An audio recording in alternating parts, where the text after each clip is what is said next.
Lecture de l'épître du bienheureux apôtre Paul aux Romains. Mes frères, j'estime que les souffrances de la vie présente n'ont aucune proportion avec la gloire qui doit un jour se manifester en nous. Car la création attend avec impatience la manifestation des fils de Dieu, assujettie qu'elle est à la vanité, non pas volontairement, mais à cause de celui qui l'y a soumise, en lui laissant l'espérance, car la création elle-même sera délivrée de l'esclavage de la corruption pour participer à la liberté et à la gloire des enfants de Dieu. Nous savons en effet que la création tout entière est encore jusqu'à maintenant dans les gémissements et les douleurs de l'enfantement. Et non seulement elle, mais nous-mêmes aussi, qui possédons les prémices de l'Esprit. Nous gémissons en nous-mêmes dans l'attente de l'adoption des enfants de Dieu, qui sera la rédemption de nos corps en Jésus-Christ, notre Seigneur.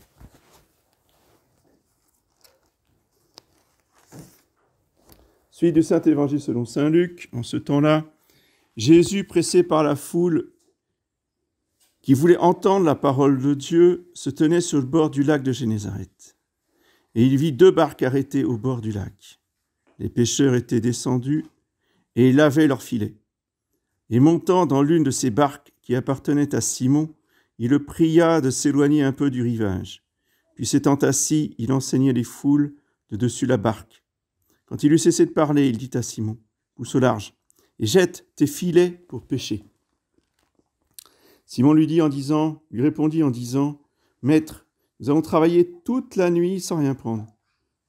Mais sur votre parole, je jetterai le filet. » L'ayant fait, ils prirent une si grande quantité de poissons que leurs filets se rompaient. Ils firent signe à leurs compagnons qui étaient dans l'autre barque de venir les aider. Ils vinrent et remplirent les 2 barques, au point qu'elles étaient presque submergées. Ce que voyant, Simon-Pierre se jeta aux pieds de Jésus en disant, « Seigneur, retirez-vous de moi, car je suis un pécheur. » Car l'épouvante l'avait saisi, lui et tous ceux qui étaient avec lui, devant cette capture de poissons qu'ils avaient faite. De même aussi Jacques et Jean, fils de Zébédée, qui étaient compagnons de Simon. Alors Jésus dit à Simon, « Ne crains point, désormais ce sont des hommes que tu prendras. » Ayant ramené les barques au rivage, ils quittèrent tout et le suivirent.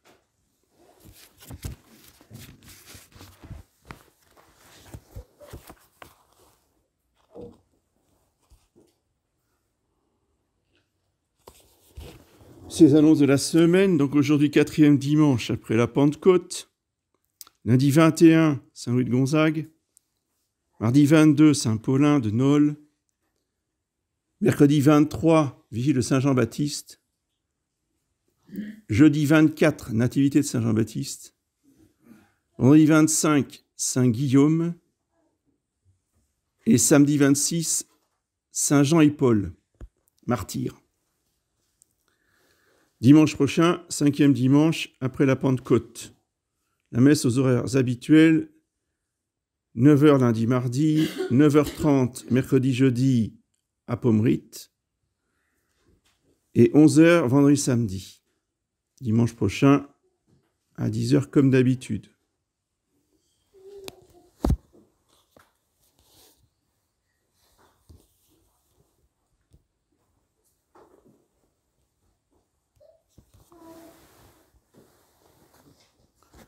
Au nom du Père et du Fils et du Saint-Esprit, ainsi soit-il. Eh bien, chers frères, l'évangile d'aujourd'hui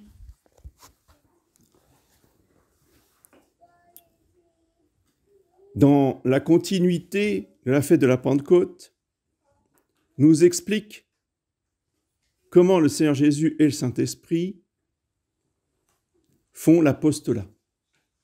C'est la formation des apôtres. Et comme d'habitude, ce qui se passe, l'action qui se passe, illustre le propos spirituel de Jésus. Ceci dans l'ordre. D'abord,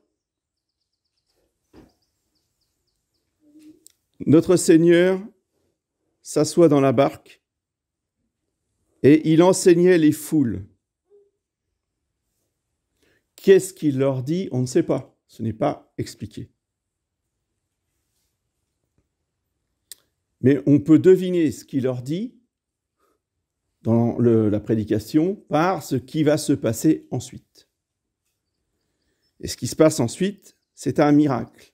Et à chaque fois qu'il y a un miracle, eh bien, il faut le rapporter aux paroles de notre Seigneur. Elles illustrent toujours les paroles précédentes. Donc notre Seigneur, là, est en train de recruter ses apôtres. Ils ne sont pas encore apôtres. Ils sont au bord du lac et ils nettoient les filets parce que ce sont des pêcheurs professionnels. Le chef d'entreprise, c'est Saint-Pierre. Notez tout de suite, ce sont des pêcheurs. C'est pas fait au hasard. Oh, bah, je les ai trouvés là sur le bord du lac. Bah, vous voulez venir avec moi? Non, non. Jésus n'est pas comme ça. S'il a préparé des pêcheurs, c'est parce que le pêcheur, surtout professionnel, il a une mentalité particulière qui correspond à son métier particulier. Pourquoi il n'a pas choisi des chasseurs? On a pu choisir des chasseurs. Rien contre la chasse. Parce que la chasse ne correspond pas du tout à l'apostolat. C'est pour ça. Et je veux vraiment que vous méditiez cet évangile. C'est pas les idées personnelles d'Abbé Grossin qui a des lubies. Il ne veut pas faire comme les autres. Non, c'est pas ça. On écoute, on lit l'évangile, on applique. Le chasseur, il part chasser. Il va chercher sa proie. Oui. Quand il l'a repéré, justement, avec un arc et des flèches du temps de Saint-Pierre, avec un fusil aujourd'hui, peu importe, ou un lance-pierre si vous voulez, il va tuer la bête qui sera surprise et qu'il aura pu attraper avec son arme et avec ses chiens. Oui. Il va capter la proie. Ça, c'est le chasseur. Ce n'est pas du tout comme ça qu'on fait de l'apostolat. Oui. Parce que si il faut partir en chasse, entre guillemets, hein, pour aller chercher, parce qu'il y a beaucoup de prêtres qui raisonnent comme ça. Il y en a même qui ont fait des tracts pour les retraites Saint-Ignace, et puis qui sont allés dans des villes, voyez, puis qui accrochaient les gens, comme les témoins de Jéhovah, voyez, une âme, une éternité, 5 jours, une éternité, et tout le petit Yalus, oui. Résultat, 0. Ils sont revenus bretouilles. Parce que ça, c'est de la chasse. Vous comprenez? C'est du militantisme politique. Les militants, ils vont tracter sur les marchés, ils vont essayer de convaincre les gens, votez pour un tel, votez pour un tel. Ça, c'est les chasseurs. Ça n'a strictement rien à voir avec notre Seigneur Jésus-Christ. Notre Seigneur Jésus-Christ, il veut des pêcheurs. Et le principe du pêcheur, que ce soit à la ligne ou que ce soit au filet, il ne va pas chercher la proie. Il jette le filet et il attend. Là, le flemmard, il ne fiche rien pendant des heures, là, où il est au bord de sa rivière en train d'attendre, où il est sur son bateau, puis bon, bah, de temps en temps, il ramène le filet, ah, bah, c'est vide. Bah oui, puis ça passe. Il a fait ça toute la nuit. Hein.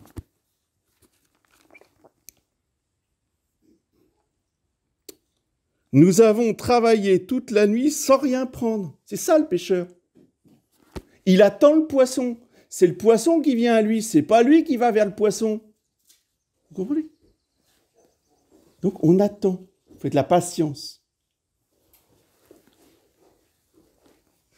Et on peut travailler longtemps, c'est-à-dire on peut attendre longtemps, vous voyez, que les poissons arrivent, et puis les poissons n'arrivent pas. Parce que notre Seigneur Jésus-Christ n'a pas donné d'ordre. Donc vous pouvez faire tout ce que vous voulez, vous pouvez mettre vos filets partout où vous voulez, ça ne marchera pas. Oui. C'est bien ce que dit Saint Pierre à Jésus. Hein. Je veux dire, vous êtes gentil, mais bon, ça fait toute la nuit qu'on travaille. Hein. Donc les poissons, ils ne sont pas là. Et que lui dit Jésus? Pousse au large. Va au large. Reste pas au bord. Va au large. Va loin. Et là, jette tes filets.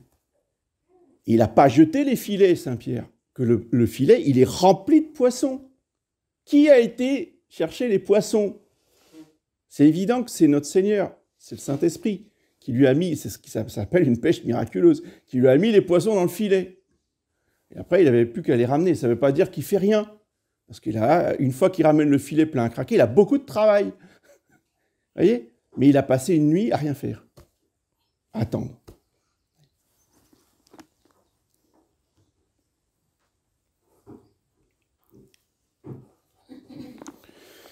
Et la conclusion de notre Seigneur, après le miracle, tu vois ce qui t'arrive?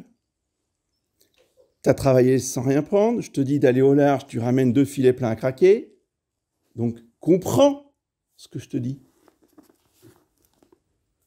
Ne crains pas, désormais, ce sont des hommes que tu prendras. Ayant ramené les barques au rivage, ils quittèrent tout et le suivirent. Donc, il est devenu apôtre. Il n'était pas apôtre quand ça lui est arrivé. Il a compris. T'as compris, t'es d'accord, alors tu peux venir avec moi. Et il quitte tout et il le suit. Et il va devenir pêcheur d'hommes. Selon la méthode de Jésus, pas selon la méthode des hommes, hein, pas selon la méthode masculine. Le chasseur, c'est un cerveau masculin, le chasseur, avec des yeux masculins. Ce qui ne veut pas dire qu'il ne faut pas être masculin, ça veut dire qu'il ne faut pas appliquer les méthodes masculines à l'apostolat. Il faut appliquer les méthodes de Jésus, qui sont des méthodes de patience et d'accepter de ne rien faire et d'accepter que ce ne soit pas nous-mêmes qui allons prendre les âmes, qui allons prendre le plaisir du chasseur, c'est d'aller prendre la proie et de la ramener à la maison, et puis d'être très fier. Regarde ce que je ramène. Puis bon, après, c'est toute la mystique du repas de chasse. Oui. Mais justement, dans la pêche, c'est le renoncement total. Le pêcheur, il y est pour rien dans la pêche. Et s'il rentre bredouille, il y est pour rien non plus, parce qu'il n'a rien dans le filet. Oui. Et ça, c'est l'image de l'apôtre. Et l'apôtre, il doit jeter ses filets, c'est-à-dire qu'il doit prêcher, il doit diffuser la bonne parole, et il attend. Et parfois, pendant des années, il n'y a personne. C'est arrivé au cousin de notre Seigneur. Donc d'abord, il était apôtre, excusez du peu, mais en plus, c'était le cousin germain de Jésus. S'il y a quelqu'un qui était honorable sur terre, c'était bien Saint Jacques. Pendant des années, Saint Jacques, il a prêché, et les gens... il tournait le dos. Pas intéressant. Il était tellement triste, Saint Jacques, que la Sainte Vierge lui est apparue sur un pilier. C'est pour ça qu'on appelle aujourd'hui le lieu Notre-Dame del Pilar, Notre-Dame du Pilier en Espagne, parce qu'elle l'a consolé en lui montrant tous les poissons qu'il allait prendre dans les années suivantes. Voyez ? Et ça l'a régénéré. Il a repris courage, voyez ? Mais en attendant, ces filets, ils étaient vides. Et c'était Saint Jacques. D'accord?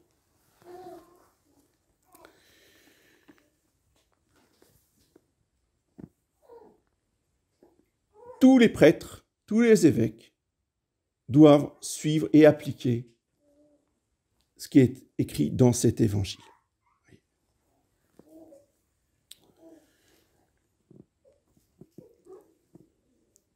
Ceci pour vous expliquer, surtout pour ceux qui ne connaissent pas encore, les nouveaux qui sont là,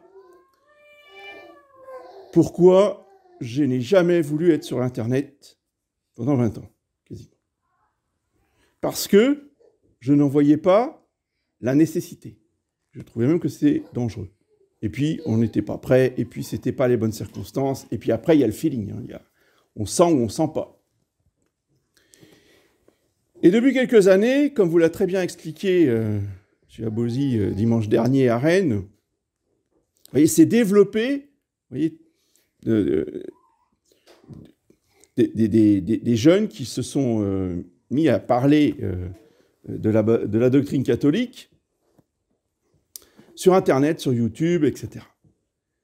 Et là, je me suis dit, c'est le moment d'y aller.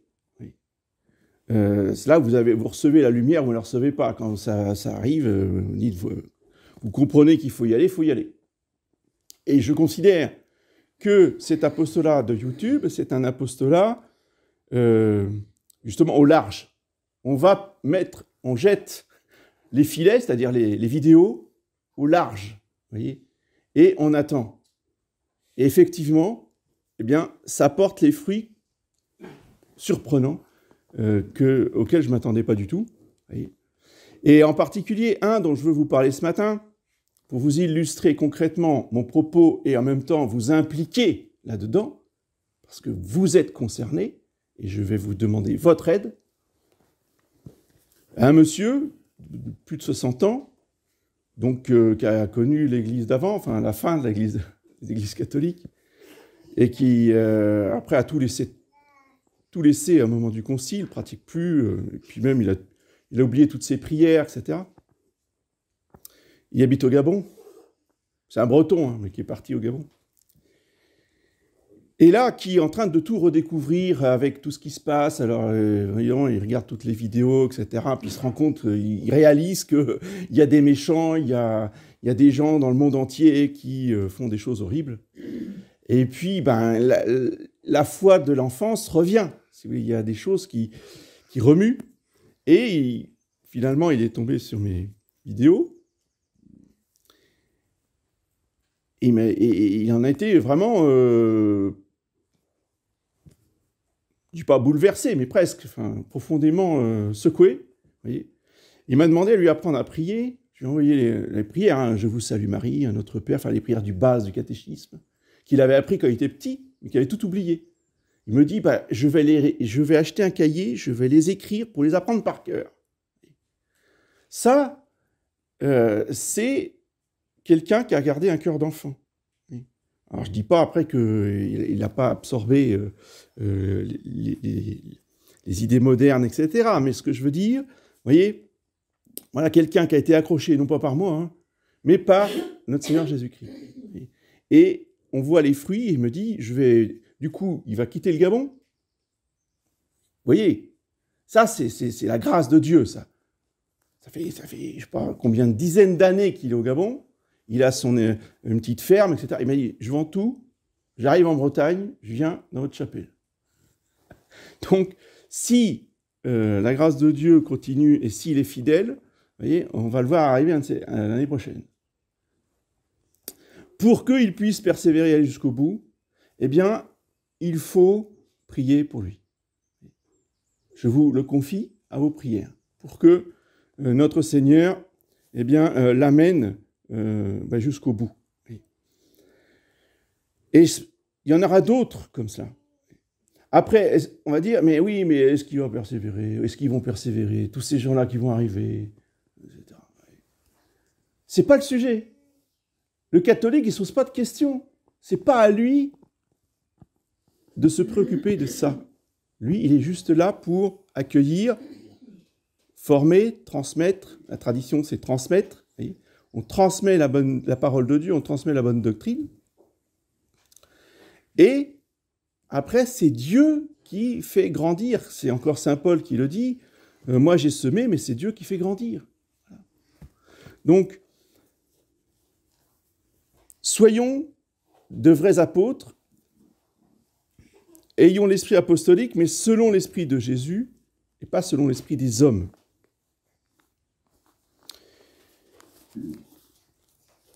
Et ce qu'il faut transmettre et prêcher à tous ces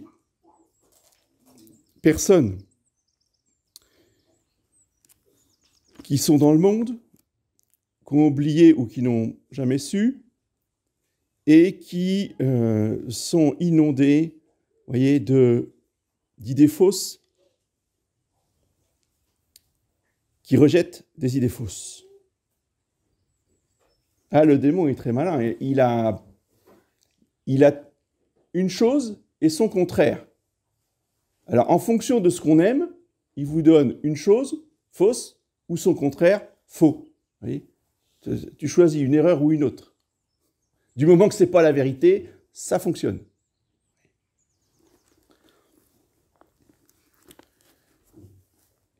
Et les idées fausses de ceux qui rejettent le monde moderne et toutes ces erreurs, c'est l'écologie. C'est le nouveau communisme. Le communisme, c'est fini, c'est terminé, plus personne n'est communiste aujourd'hui. Par contre, il faut absolument être écologiste. C'est la nouvelle dictature mondiale. Comme ils ont vu que la dictature du prolétariat, ça ne fonctionnait pas, ou du moins que c'était pas prévu pour durer jusqu'au bout, ils nous sortent une autre dictature écologiste. Et donc nous devons connaître et prêcher la véritable écologie. Et la pratiquer, surtout. Parce que même si on est catholique, malheureusement, on ne pratique pas forcément la doctrine catholique par rapport à la création. Et cette création, d'abord, nous dit saint Paul, elle attend la manifestation des fils de Dieu. C'est quoi cette manifestation des fils de Dieu? C'est la résurrection des hommes. Donc, la nature qui est là, elle est faite pour mourir. Elle meurt tous les jours, enfin, je veux dire, la nature naît, grandit et meurt. Mais non seulement elle est faite pour mourir, mais elle est faite pour être détruite. C'est saint Pierre qui nous l'apprend, qu'à la fin, Dieu va brûler par le feu toute la terre. Il a détruit la terre par l'eau, il va détruire à la fin la terre par le feu. Mais ce n'est pas pour transformer la terre en cailloux, c'est pour faire une nouvelle terre et de nouveaux cieux. Donc, cette nouvelle terre et ces nouveaux cieux, si vous voulez, seront la consécration dans la gloire de la création. Comment ça sera? Certainement plus beau que celle qui est aujourd'hui. Mais en tout cas, tout ce que fera Dieu après la résurrection des corps sera éternel. C'est-à-dire que ne mourra pas, n'aura pas besoin de manger, n'aura pas besoin de se reproduire, comme les hommes ressuscités. Ils n'ont pas besoin de manger, ils n'ont pas besoin de se reproduire. Il n'y a plus de mari et de femme, dit notre Seigneur. Donc, nous serons dans une création glorieuse. Nous savons, dit saint Paul, que la création tout entière, jusqu'à maintenant, est dans les gémissements et les douleurs de l'enfantement. Donc, après la résurrection des corps, elle va être enfantée. C'est ça que ça veut dire. Si actuellement elle est dans les douleurs, c'est-à-dire qu'après la résurrection, elle sera dans l'enfantement. Oui. Donc, il faut respecter la création de Dieu actuelle, voyez, mais il faut donner l'espérance d'une création future bien plus belle et surtout éternelle, qui sera évidemment tout à fait secondaire, presque anecdotique par rapport à la vision de la béatitude. Le ciel, c'est d'abord de voir Dieu, mais la création n'est pas oubliée. Et donc, il nous faut avoir un respect, mais aussi un détachement de cette créature, de ces créatures, de cette création. Ne pas l'idolâtrer. Ne pas idolâtrer les animaux. Surtout certains animaux. Oui. Si on a cette espérance, si on vit de cette foi dans la vie éternelle, dans le ciel, oui, eh bien, on aime et on respecte son animal, que ce soit un chien ou un chat ou autre chose, mais on ne l'idolâtre pas. Oui. Et puis on ne le traite pas comme un humain. Oui. Ce n'est pas un humain. Il n'a pas les mœurs d'un humain, il n'a pas les pratiques d'un humain. J'espère qu'on ne se comporte pas comme nos chiens et nos chats. Bon. Donc, il ne faut pas projeter sur ces animaux des sentiments humains. Et donc, on sait qu'une fois qu'ils meurent, c'est fini, c'est terminé, ils n'existent plus. Ils retournent au néant. C'est Dieu qui les a fait comme ça. Enterrer son chien au cimetière et puis aller tous les jours sur sa tombe, c'est pas catholique. Faire une dépression nerveuse pendant des années parce que son chien a disparu, c'est pas catholique. Qu'on ait de la tristesse, c'est normal. Je ne parle pas de tristesse. C'est normal qu'on soit triste, qu'un animal fidèle pendant des années nous quitte. Bon, on a de la tristesse. Je parle vraiment quasiment de désespoir, quoi, vous voyez. Ça, c'est pas catholique. Il faut garder une vision catholique des animaux et de la création en général, le respect de la création. Pourquoi la terre est polluée? Parce que justement, l'homme ne pense qu'à son plaisir et se fiche éperdument des conséquences de ce qu'il fait. Donc la terre est absolument n'en peut plus de pollution, que ce soit les océans, que ce soit l'égoïsme, le péché, qui détruit justement ces créatures de Dieu. Eh bien, aujourd'hui, il est particulièrement important de prêcher le ciel, de prêcher la résurrection, de prêcher la gloire de cette création au service de Dieu. Dans les années passées, il fallait prêcher la justice sociale catholique, bien sûr, et contre le communisme. Aujourd'hui, c'est pas qu'il ne faut pas en parler, c'est que ce qui nous attaque le plus, ce qui est le plus mis en avant, c'est cette fausse écologie. C'est l'occasion pour nous de reparler, vous voyez, du Dieu créateur, du ciel et de la terre, et que cette création doit rester à sa place. De redonner l'espérance aux hommes d'une vie éternelle après la mort, d'où ne seront pas exclues certaines créatures. Voilà. Sans préciser, parce qu'on ne sait pas lesquelles Dieu choisira de